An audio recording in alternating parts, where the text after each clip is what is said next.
Hey everyone, I hope you enjoyed the intro there. This is Trigger here, of course, and today I wanted to show you some of the new features in Minetorio. Predominantly, I want to show off the power system and then some of the new devices while I'm at it too. So the idea of this factory was we just wanted to have a self-powering factory. It could power itself via steam power, and it would use a mine. And then I would showcase some of the other things that the mine could do as well. So let's go ahead and show you where pretty much it all comes from. This is where all of our power comes from here. So if we go ahead and pull out our wire tool, we can see that each one of these guys here is producing 10 power apiece, which is awesome. It is producing 90 power. In comparison, our little solar panels here at the moment are only producing 2. At their peak, they'll produce 3. So obviously, this is quite a lot more power. But we had to add in quite a few new devices to actually support this kind of thing. So to start, you can hear a little water pump going off. The little water pump here actually produces about 100 water every second, and it pumps it into connected devices. You can obviously see here we're using walls and polished, what's this, andesite? Yeah, the andesite here to move power around, or water around rather. So the water here goes through pumps that always goes out through the top, and then it goes through the pipes, and then each one of these acts as a junction. So if there's a junction, that means devices that are attached to it can pull the water from it if it needs it. In this case, boilers, they need water. So you can see that they're consuming water, and then they are producing steam. Alright, and then the steam goes into the pipes at a connected pipe, and then goes, if there's a junction, it will then look for devices nearby, which down here we have a steam engine, which is consuming steam. So yeah, and then it just goes down the line. You can see that this one here will also have some steam in it, and etc. And it just goes down the line. So it's pretty straightforward. This is one way to set them up. You could set them up many ways. I decided to go for a little three-way section here, but you could just make it all one line if you wanted to. You don't even have to set it up the way I did it. You could have your junctions on the bottom, for example. The only thing that is set in stone is that these grinders here, which are indeed grindstones, they need to be on the sides of the steam engines here, and that will allow them to produce more power. So if I go and hold the wire tool out and I break this grindstone here, you'll see that the power output drops down by 3. So if I break another one, it'll go down again by 3. So yeah, you want to make sure you have your little grindstones attached to the sides of these. That is the only thing that is set in stone with these. Otherwise, the rest of it is flexible. So where you're getting your steam from is entirely up to you. It could be on the bottom side, the front side, or the back side. It just cannot be from the left or right side of the steam engine, as that's where the grindstones emit the steam from. So yeah. Anyways, that should pretty much cover it with this. The pipes are a pretty unique feature. This is very new with the liquids as well. So if you have any questions, feel free to just leave them in the comments, and I'm more than willing to help you out. To give you some general numbers here, though, as of right now, the water pump, one water pump produces 100 water, and each one of the boilers consumes 30 water. So you have 10 water left over. So that means you can basically, with one pump, you can support 3 boilers. And each boiler, if we look here, let's go check out the boiler in here. So our boiler produces 18 steam every action, which is every second here for these. And that means with 18 steam, each steam engine uses 5. So with the 5 steam that we get, we can support or with the 18 steam we get, we can support up to 3 engines. There is a little bit of leftover steam there, so it is possible with larger setups to get more efficiency out of your setup. This setup obviously isn't very efficient, but that's not really the point of it. This is just supposed to be quick and easy. So you could min-max it a little better if you wanted to. So yeah, pretty straightforward. So with that setup though, that means right now with just one pump, you could support up to, was that 3, 6, 9, 9 steam engines. Jeez. So yeah, that's the steam engine part of the factory.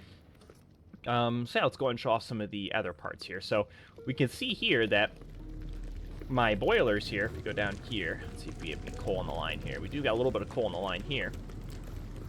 If there's space in the boiler, which right now this one's got 8 coal in it, so it's not going to play anymore because it'll only ever store 8 in it because it tries to reduce, it does a little bit of overflow control, so it's not just going to completely fill up to 64 So yeah, when we see this consume one here, I can actually, it's actually about to go down. We'll see it should suck up this coal right here. Oh, we just heard it. Heard one go off there. Okay, maybe it was the one over here. Okay, well, anyways, so yeah, basically I'm feeding in the coal from the bottom here, so the coal gets moved from movers directly above into the boilers here, which some of these I just have fed with blocks of coal just to keep it running for testing purposes. But yeah. So yeah, anyways, you can follow the belt here. The belt will get coal from this black-colored carpet, which I decided to color code the factory this time around so to keep things a little more organized since there's a lot going on. So coal lines are on carpet, or black carpet for this time for me. So we'll see that if we follow this back, coal will come from here, and coal will go into here as well. Which this is the auto-smelting part of the factory. So this was a little auto-smelter setup I did. So our coal feed comes in from here, and then our resource feed comes in from here, and then all of the smelted resources go out on the white carpet and then get stored in the chest over here. So you can see some of the stuff's already been smelted down. And now you'll ask, how are you getting the coal and the raw resources? Well, from the auto miner, of course. So the auto miner over here, if I take a look, let's see what's going on with this guy. So at the moment, he does not have any pickaxes. And that is because the auto miner here, this mover, can only grab off of this side of the belt. So you'll see a couple sitting on this side when they can't be grabbed. So we need to supply it with some pickaxes. So let me go in and grab some pickaxes. I'll grab a iron one, and we'll go in and throw a couple in there. And a new addition with the auto miners that you can actually overdrive them so you can speed them up. So these little overdriver devices, they cost 2 power apiece, but they effectively double and then triple the speed of the miner. So if I go and take a look way down here, let's make sure my brightness is all the way up.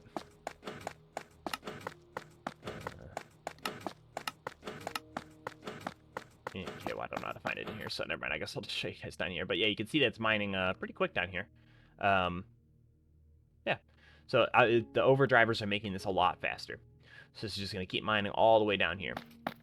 And if we go back up to the top here, we'll see that the pickaxes are getting broken pretty quickly here, so we're going to need to supply it with some pickaxes. So the system is set up to make cobblestone pickaxes. I just need to manually go feed it with wood every once in a while, which, as you can see, there isn't enough sticks in here, which I assume means we're out of wood.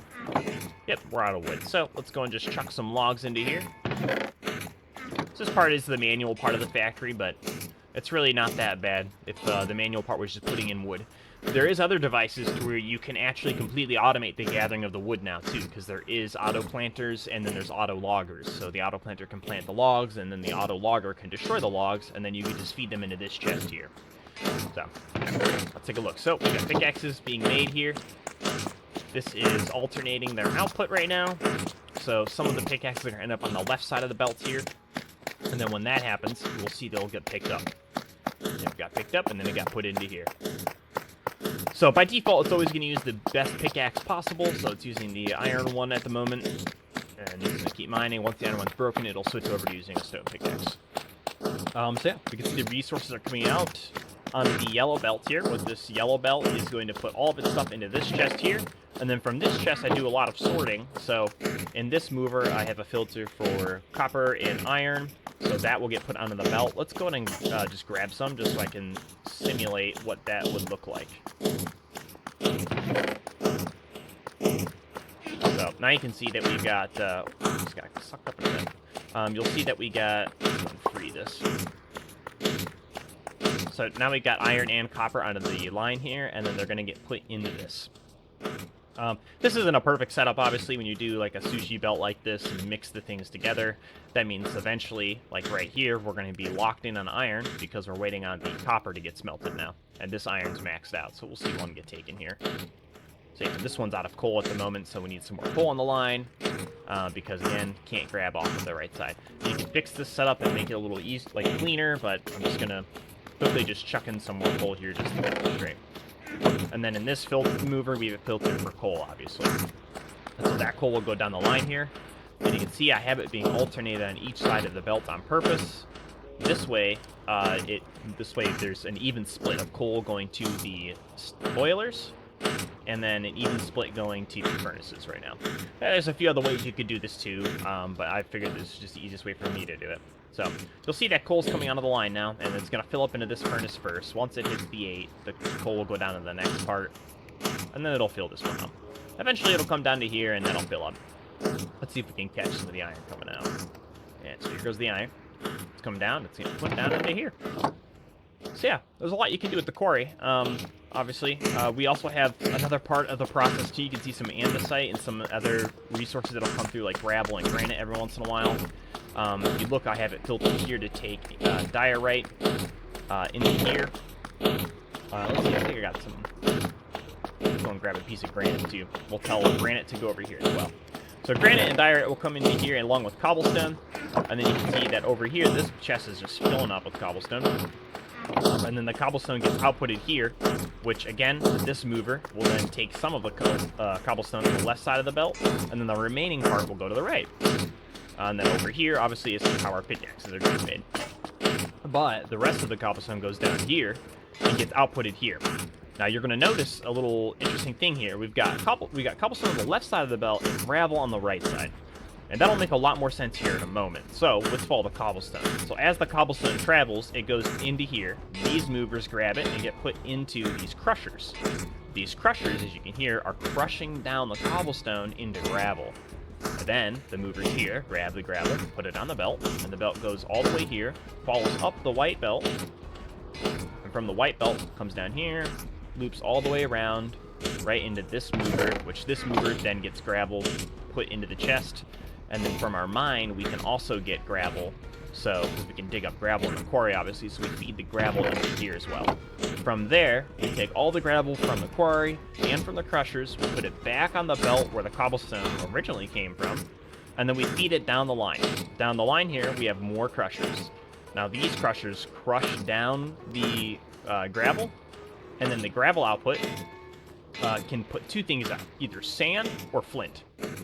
So predominantly right now, looks like we're just getting a lot of flint. Oh, a lot of sand, I mean, yeah, there's some flint. So that comes down here. You can see this chest down here filled with a bunch of sand and flint. You might ask yourself what you could use the sand or flint for. Obviously, you could set up auto smelting for glass, or you could set up the flint to craft arrows as well. And you might ask yourself, well, why would I even want arrows? Some servers, you know, maybe it's not a problem, but let's go ahead and I don't know if you guys noticed in the demonstration of the video earlier, but you could see some of the zombies and other mobs get attacked by bow turrets. So, see, they'll fire. So yeah, we got 2 turrets here, and they're both going to fire at the zombie here. Let's go ahead and just spawn in like one more over here, and then I'll bait them in as a survival player. Let's see here. So now they'll start coming, and then get in range of the turrets, and they start shooting. And you can auto-feed, you can manually feed these turrets with arrows, just like you could by hand. So yeah. So you could have your factory creating arrows, and then have the arrows get fed into the bow turrets automatically. That's kind of why I have these little carpets here, because I was going to automate them at some point.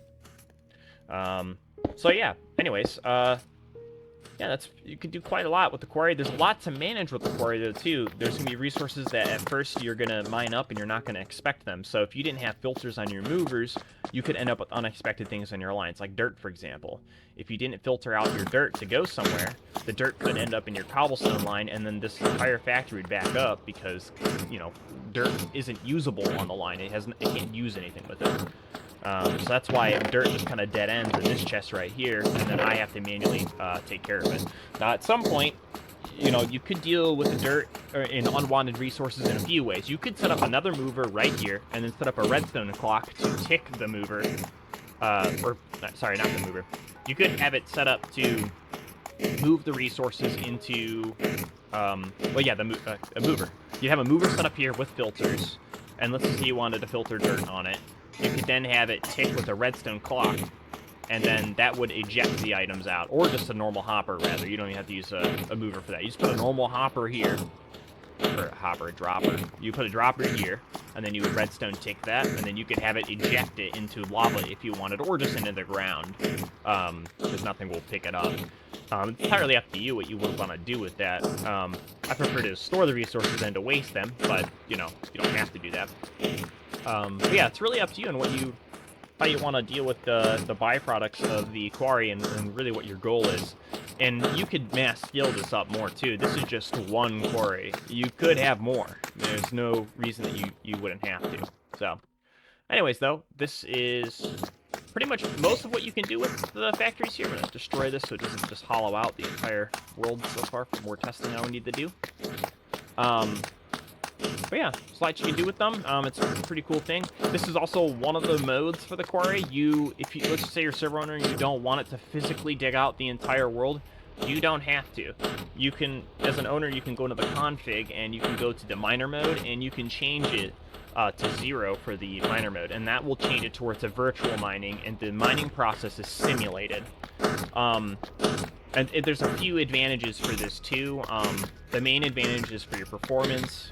That's like the big reason. And then the second reason is you don't have to worry about your world getting griefed like this. And like I said, it's simulated, so the further down you go, it follows a very similar pattern to Minecraft, to where if you go down, at some point you'll run into gold, at some point you'll run into redstone, stuff like that. Obviously, it might not be as balanced as the physical mining process is, because it's literally using the Minecraft world, but it is a nice trade-off for having your world not have to get physically griefed. So yeah, that's one of the trade-offs there. Anyways, though, I hope you guys enjoyed this little video here. I just wanted to show off some more of the systems of Minetorio. If you're interested, you can check out a link in the description below, and you can pick it up. We have a free version and a premium version available. The premium version has the power systems that I've showcased in this video, along with the auto miner. But the free version has quite a lot of the features that you've seen, like the movers, the belts. You have the crusher device. You have the auto smelting you could set up in the free version too, even just by hand. So yeah, there's a lot. Even the auto, I think even the turrets are part of the premium version right now, but eventually there will be more turret types, and you'll be able to get them. And the bow will eventually be in the free version. So, anyways, yeah. Thank you guys for watching. I hope you check out the resource. Leave a comment of any ideas or suggestions you might have. And yeah, thanks for watching. I appreciate your time. We'll see you guys later.